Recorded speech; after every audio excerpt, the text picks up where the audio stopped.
the Virginia Horse Industry Board, Southwest Virginia Agricultural Association, and the Virginia Christmas Tree Growers Association are proud sponsors of Virginia farming. This program's brought to you by the Virginia Farm Bureau. Large or small, Virginia farmers work year-round to help put food on your table. And Farm Bureau works year-round to help farmers and all Virginians. Farming, it's all good. To learn more, go to vafarmbureau.org. Brought to you by Farm Family, Life, Auto, Business, Farm. Jim Gray, farmer's son, agribusiness owner, insurance agent. Another personal story on farmfamilypeople.com. Farm Family, the people you know. Hi everybody, welcome to Virginia Farming. I'm Amy Rocher. National 4-H Week is October 6th through the 12th. We'll learn some history about 4-H as well as what's important about this week when Dara, Booher, and Giulianna Terrell join us on Ag Insights. Then we'll talk about soil preparation when we join Mark Viette in the garden. And as always, we'll have the Ag Calendar and a Minute in the Field video. All this plus the news of the week on this edition of Virginia Farming.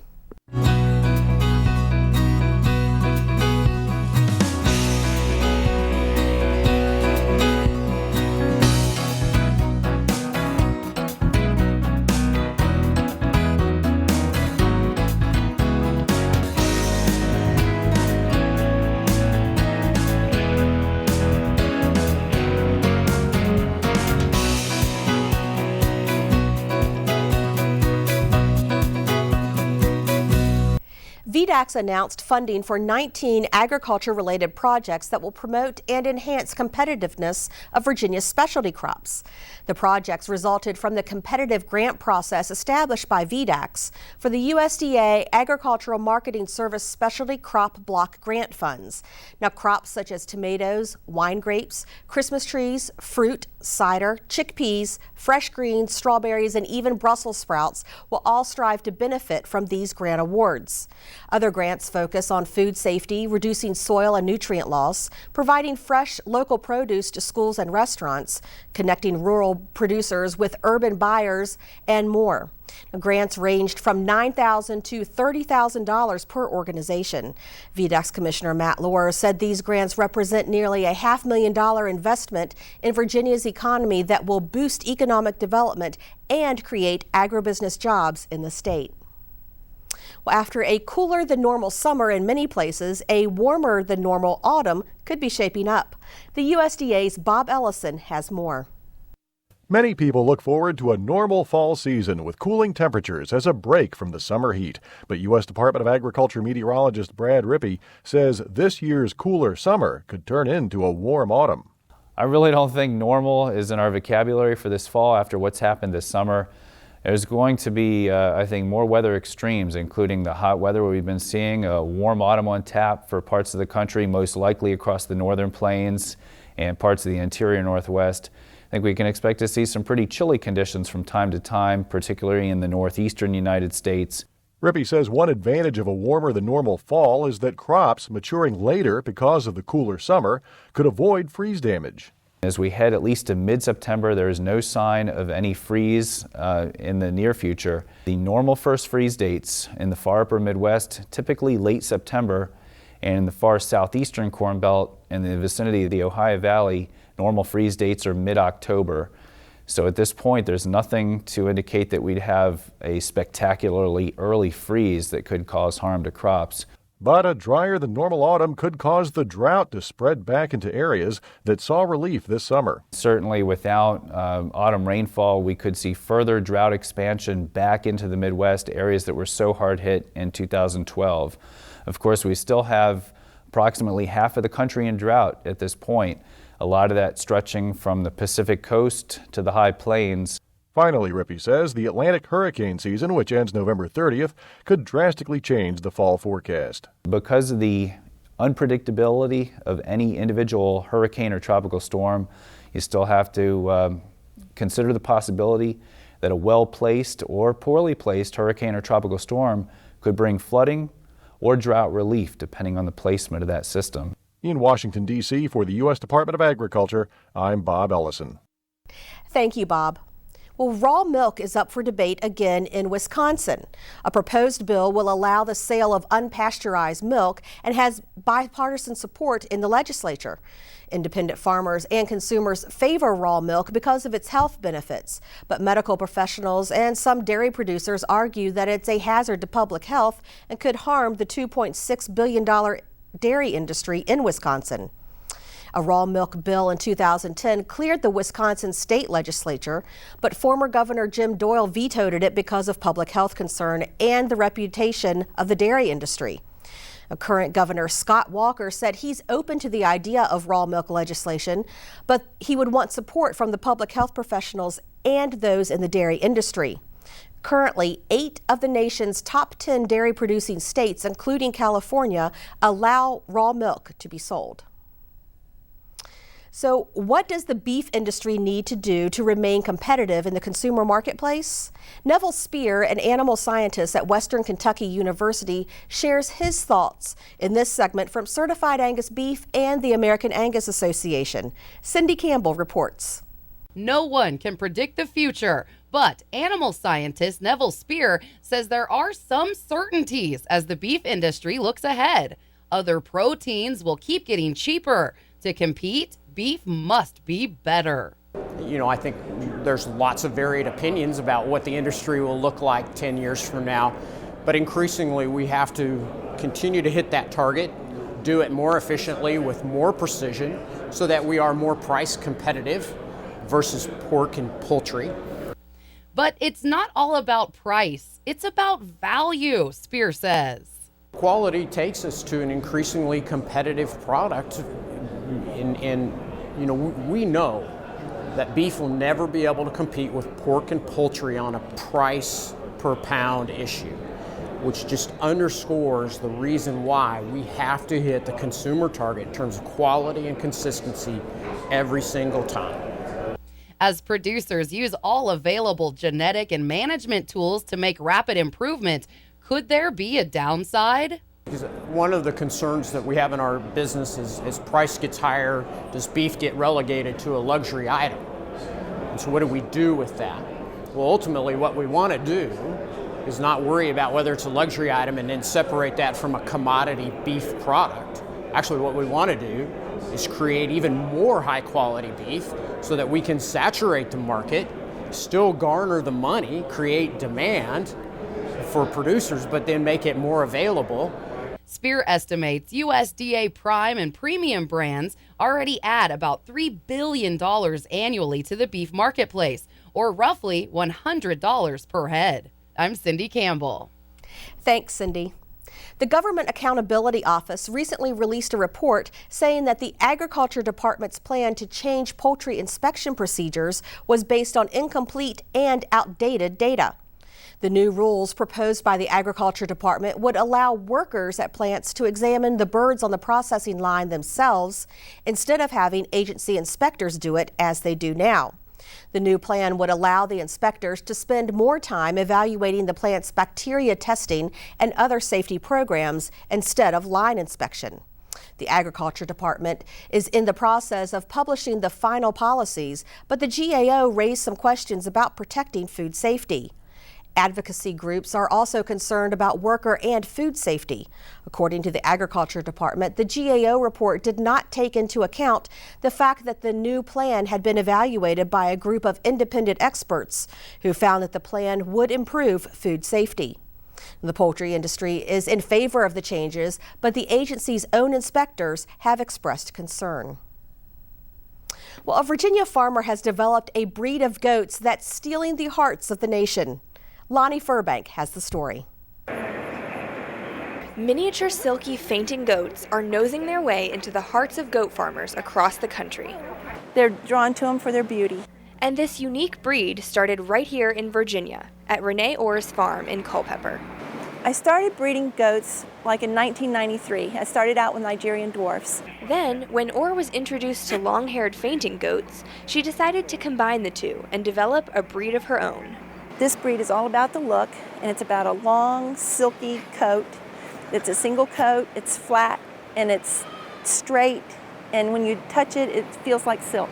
In 2005, she opened a registry and, with the help of a committee, established a breed standard. Anybody that had a goat that they felt looked like what we were describing in the breed standard could send in their an application with measurements and pictures. I had about 50 goats in the registry by the end of 2005. Today we have almost 4,000 goats as of September 2013. These thousands of goats are bred and cared for to participate in mini silkie shows all year round, or host 2 shows in Rockingham County, one in the spring and one in the fall. The fall show, earlier this month, drew competitors like John Pegg from as far away as Michigan. Traveling here twice, it's about 750 miles one way, so we've got 3,000 miles twice here. We got 14 hours round trip to the show in Illinois, and I have no clue how long it's going to take us to get to Texas and back. Farmers like Orr and Pegg enjoy raising silkies because of the breed's unique characteristics. And it's creative, and if you like making beautiful things, then you'll love this breed because they are awesome. They're awesome to look at, they're awesome to be around. They're like a big dog. They'll follow you around like a dog. Some will sit on your lap. They'll chew on your ears. They're playful. Every once in a while you get one that's a little shy, but they're just fun to be around. It's fun to get up in the morning, go out in the barn and feed them their hay, listen to them munch and drink your coffee and just sit there and listen to them. For these owners, it's hard not to fall in love with the miniature silkie fainting goat. For Virginia Farming, I'm Lonnie Furbank. Thanks, Lonnie. 4-H is a positive youth organization that serves more than 6 million young people. We'll learn more about the organization when Dara Booher and Giulianna Terrell join us on Ag Insights.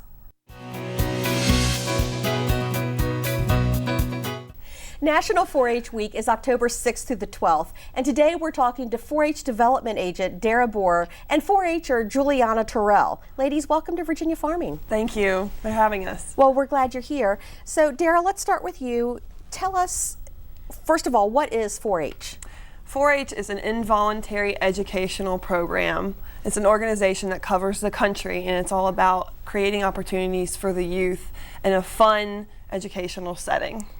And what is some background on 4-H? Where did it originate? How long ago did it originate? Well, a lot of people are familiar with 4-H because it's agricultural founded. So it was started in the early 1900s with tomato clubs for the girls and corn clubs for the boys. And the idea being that public educators wanted to create opportunities for youth in the field of agriculture. One thing 4-H is very responsive to is change. So as our youth change, we are also responsive to change. So 4-H has now come to an organization that is responsive to urban development kids and rural development kids and everybody in between. So we try to engage and have the interests of all youth. And the 4-H emblem, I see it on your shirt. It's 4 H's and a clover. What did the 4 H's represent, and why the clover? The colors green and white, founded from youth and nature, which is where the clover came from. So the idea of associating that with nature. The 4 H's come from head, heart, hands, and health. So the idea that we're promoting good decision making, problem solving, and clear thinking is what your head stands for. Your hands, your head for clear thinking, your heart for greater loyalty. So you have caring and loyalty and responsibility. Your hands for larger service. We're a community service organization, so it's all about developing contributing citizens for the community in our country. And overall, our health. We're trying to promote a better, healthy living for today's youth. Okay. Now, you are 10 years old, and you are a member of Mountain View 4-H Club. Is that correct? What are some things that you've done with 4-H? I think I heard that you showed hogs, possibly? Yes, I've showed hogs, and then I've done a bunch of camps and activities. Okay. And I know part of 4-H is also presentations, and that's standing up in front of your 4-H club or some other organizations at times. As you get a little older, I think you do in front of other organizations. What are some presentations that you've done? I've done The Incredible Edible Hog. It's all about what parts of the hogs used, what type of breed the hogs are, and Okay, so just educating folks on hogs and all the meat that comes from them, right? Because we do eat a lot of pork in this country. And that's actually in a competition setting. So there's judges that score her on her ability to deliver a speech. So we're also developing that communication skill that is used in every facet of life. So that's a big proponent of 4-H, whether it's parliamentary procedure that it's used with or public speaking and presentation contests. We try to be an advocate for good communication skills as well. And I read somewhere where the 4-H kids are actually, that looks like they're doing better in school, specifically in science. Recently, Tufts University did a very substantial study that used about 7,000 youth across the country in 44 different states in the United States. So they were able to evaluate these youth, and higher grades were reported with kids that are involved with 4-H. You mentioned a club in Rockingham County. Explain to me how the 4-H is divided up and how the clubs originate and how you choose a club if you're a kid who wants to get involved or a parent who wants to get their child involved in 4-H. Sure. What's the best way? 4-H clubs are the traditional method of 4-H. There's a lot of other delivery methods. Giulianna alluded to a couple, being the camps and workshops, and we have after-school and in-school programs, but clubs are the heart and soul of 4-H. In Rockingham County, we have 14 different clubs, and they're geographically distributed across the county. Some specialize in one topic area, such as dairy or foods. The others are community clubs, so that they cover the gamut as far as topics. So every meeting might cover a different topic area. It could be electricity one day, it could be citizenship the next, it could be consumerism one day. It all will change depending on the interest of the youth in that club. If you're interested in joining a club, a lot of times people will start with the one that's closest to them. And that would, I guess I should back up and calling the extension office first and seeing, what clubs are out there, who are the contacts, what are their focuses, and what do they look like. Each club has a different personality. It could vary depending on size, interest and project areas that the kids are in, location, community support. All of that will have an involvement on what that club looks like and their involvement in the community. And just because if you pick a 4-H club that's close to your home, and they might be specifically called a dairy club, but maybe the child is more interested in homemaking or public speaking, doesn't mean that they can't be part of that club. Excellent question. So they can, if they want to travel from Bridgewater to Broadway, that's fine. So every club is open to any membership, and we actually have members from other counties as well. So we even cross county lines, but for the most part, they are residents of Rockingham County and Harrisonburg City. So it's really finding a club that you feel comfortable in, that you fit in, and that are doing some of the things that you're really looking. Absolutely. Giulianna's club is a great example. So that club leader looks at what projects those kids are enrolled in, and then they'll develop their programming agenda based on those project areas. So I know for a fact that one year they had a youth member take electricity. So they had Shenandoah Electric Co-op come in and teach them about electricity and currents and how that works. Recently they had a consumerism lesson. So they had a family and consumer science agent come in and teach them about buying different brands and how to go about doing that. So it all depends on what project area they're in. She talked about hogs, so they had a hog specialist come in. So it all depends. It's just such a great educational component, and there's the cost. There's really no cost for 4-H members to join. Right. But how are the clubs funded? So each club has their own fundraising, for whatever they decide they need monies for. So it could be supplies, it could be trips, it could be shirts. However, you have some clubs that fundraise a lot and some that don't, depending on what they want to be able to do. On the county level, our food booth at the fair funds programming on the county level, scholarships, transportation to statewide events, and different programming efforts as well.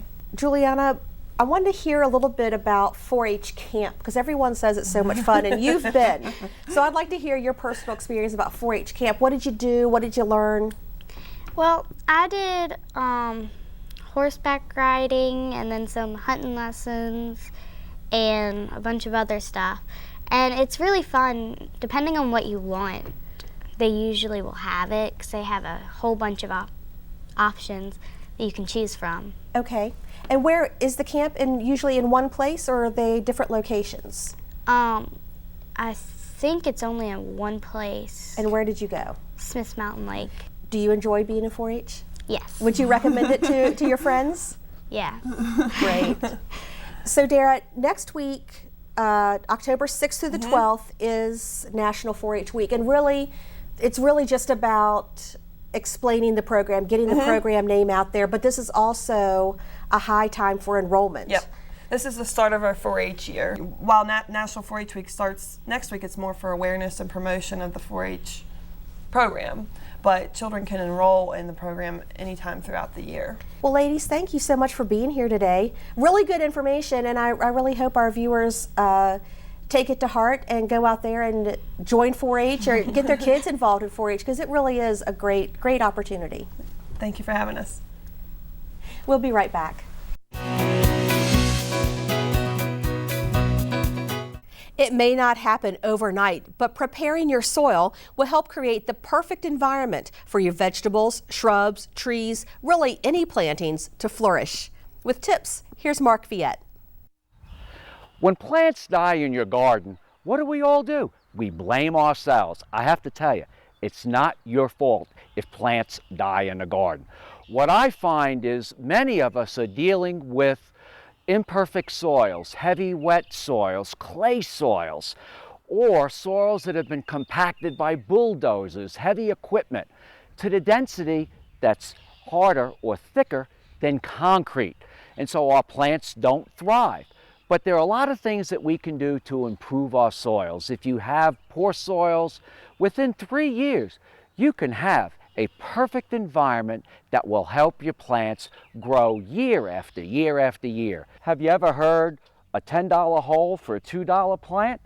Well, there's a reason for that saying. It's really important that you prepare the soil even before you think about what kind of plant goes where, because that's the most important factor. A lot of us are dealt with a given soil like this, which, you know, these make great mud balls. You know, they don't crumble. They make nice round balls, and if you actually threw this against a block building, it would stick to it. That really isn't healthy for a plant environment. What you really want is soil that crumbles, and when you work the soil, it's important that it's not too wet, because once you do work your soils and you compact them, it could take 5 years or longer for air and water to penetrate that hard pan that you created within your garden. There's a couple things that you can do. You can add compost, you can add organic fertilizers, and you're also going to have to get a workout. Just take organic matter, and if you have your own compost pile, that's great. I suggest about 2 inches of organic matter over an area that you're planting. In addition to that, use an organic fertilizer like Plantone. Always read the label directions. I also like to use a mineralizer like green sand. And the term double dig is you're going to dig it twice. By putting it on first, I'm going to mix it in by doing this. And you just work the soil.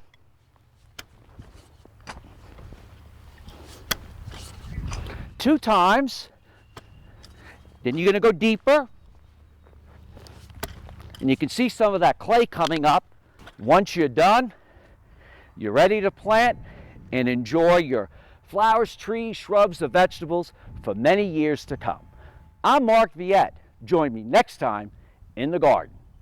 Taking a look at the ag calendar, cattle producers, veterinarians, students, and industry leaders have the opportunity to participate in the Applied Reproductive Strategies in Beef Cattle Conference. The 2-day educational event will be held October 15th through the 16th at the Stonewall Jackson Hotel in Stanton and will feature numerous sessions and speaker and panel members from across the nation. Registration information can be found at appliedreprostrategies.com.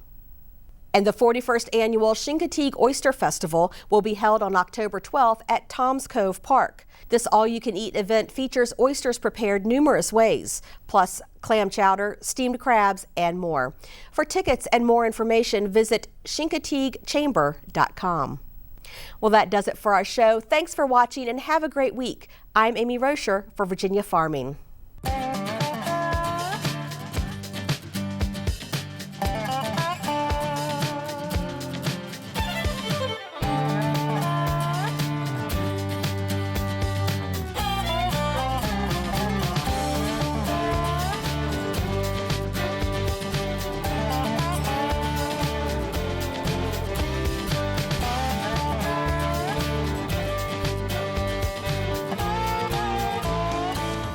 This program's brought to you by the Virginia Farm Bureau. From apples to zucchini, Virginia farmers work hard to put food on your table. And Farm Bureau works year-round to help farmers and all Virginians. Farming, it's all good. To learn more, go to vafarmbureau.org. Brought to you by Farm Family. Life, auto, business, farm. Nancy Asher, stable owner, visionary, agent of change. Another personal story on farmfamilypeople.com. Farm Family, the people you know.